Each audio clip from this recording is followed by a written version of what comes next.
falei que tinha mais histórias. Gente, o nosso país tem muitas histórias, né?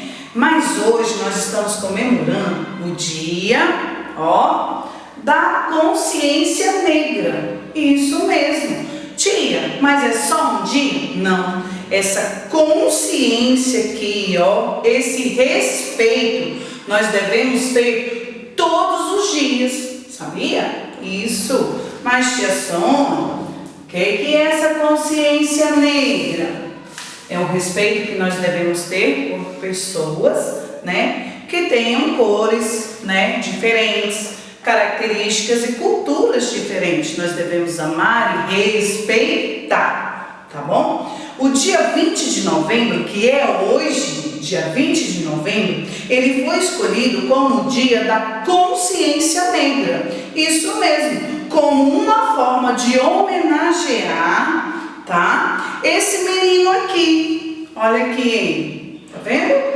Esse menino aqui, gente, ele tem um nome. Sabe qual é o nome dele? O nome dele é Zumbi dos Palmares, como forma de homenagear esse menino aqui, Sabe qual é o nome dele? O nome dele é Zumbi dos Palmares. Ele foi um menino, gente, muito corajoso. Ele lutou pela liberdade do seu povo. Isso mesmo, esse menininho aqui, forte, corajoso. Mas essa história começou há muito tempo atrás.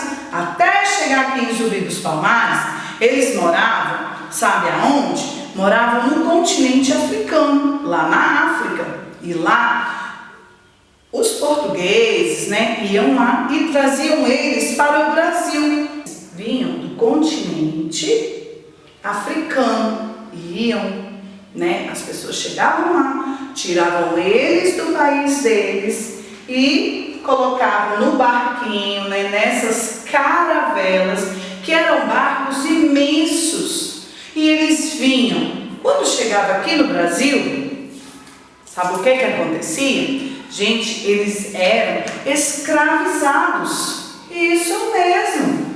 Eles eram escravizados, mesmo longe do país deles, Eles não deixaram, a sua cultura, as suas características, e eles tinham e têm até hoje muita alegria, mesmo passando, por muitas lutas. Sabe o que eles trouxeram pra gente? Eles trouxeram, as suas danças. Isso mesmo, é uma característica, desse povo. É um povo alegre, um povo feliz, um povo forte. Isso mesmo, olha aí, tá vendo? Esse povo. E eles viviam, gente, muitas vezes escravizados, judiados. Muito séria essa história. Eles trouxeram também para o nosso país, as brincadeiras de peteca, brincadeiras de rodas. Tá vendo aí? Olha só, esse povo, eles eram muito felizes, apesar que eram escravos. Mas daí surgiu esse menino aqui, Zumbi dos Palmares, e defendeu o seu povo e trouxe a liberdade, por meio de uma luta muito grande. Zumbi dos Palmares é o representante desse povo, ok? Um grande beijo e tchau!